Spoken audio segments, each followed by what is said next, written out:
and I welcome you all to the official YouTube channel of SRN International School.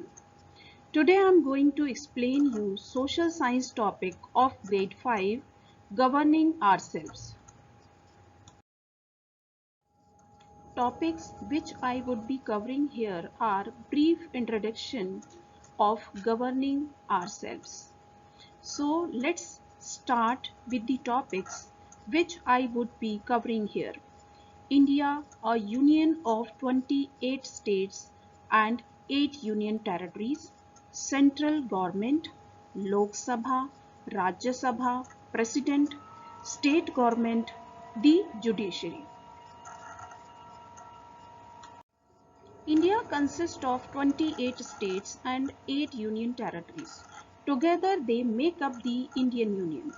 The Union has a government at the center and one in each state.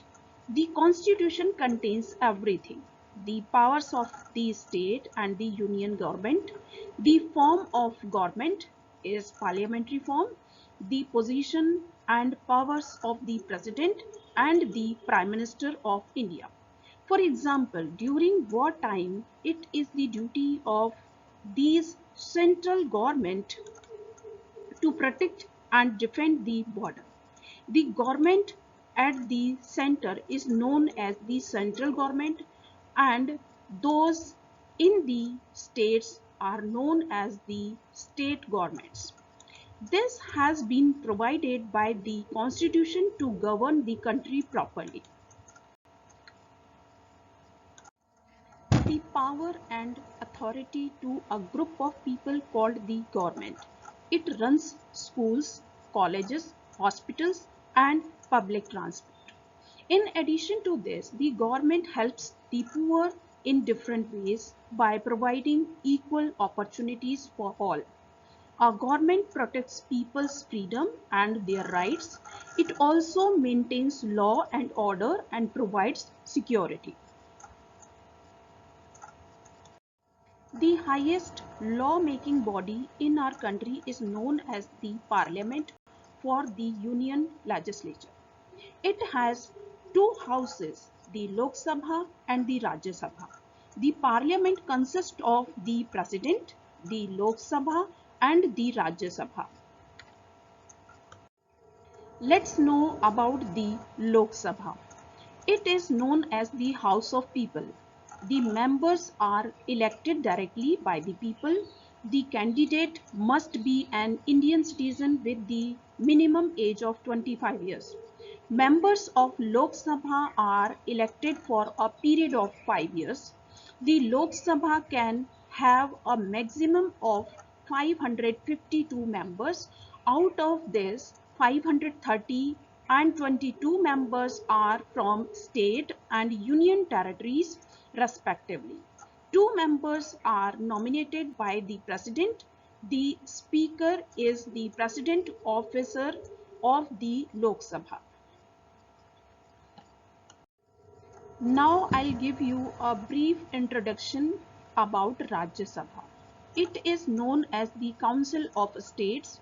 The members are elected by the state legislative assemblies.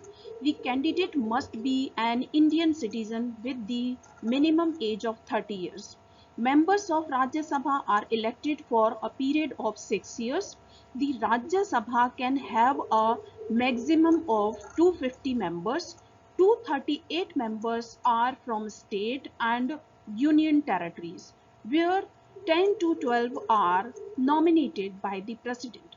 The Vice President is the ex office chairman of the Rajya Sabha. Let's know about the President of our country. Our current President is Mr. Ram Nath Kovind, and the President is the head of our country. The elected members of the Lok Sabha, Rajya Sabha and the state legislative assemblies form an electoral college to elect the President. The President is elected for a period of 5 years.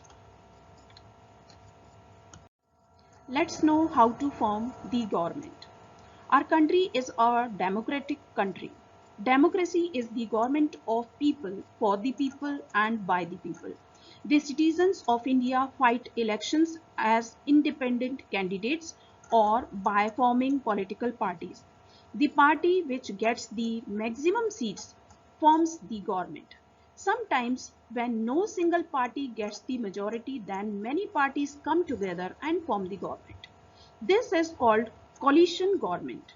The majority party, its leader, who is appointed as the Prime Minister by the President of India, he or she then forms the cabinet and the council ministers.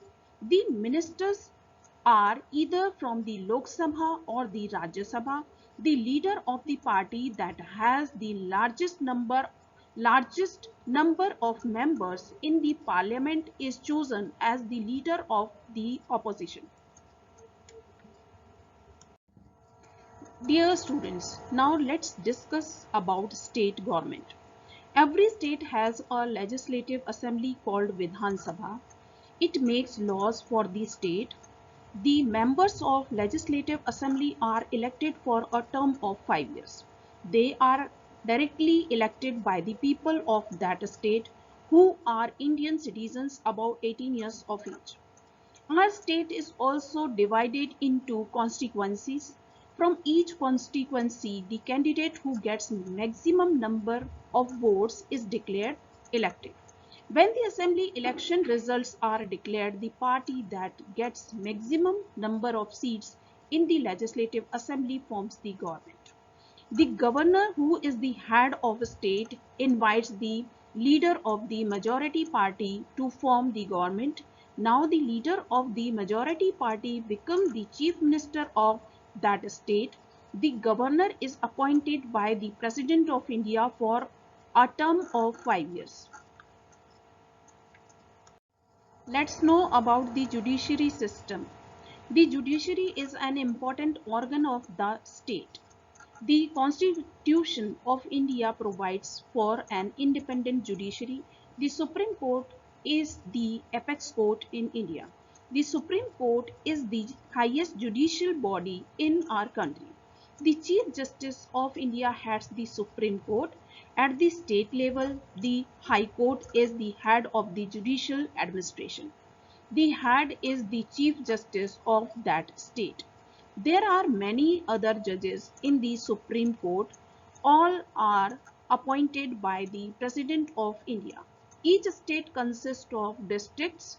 Each district has a district and sessions court headed by the judge known as the district and sessions judge respectively. Here I will end up with my topic. If you like the video, kindly do like, share and subscribe our channel. Have a great day. Thank you all.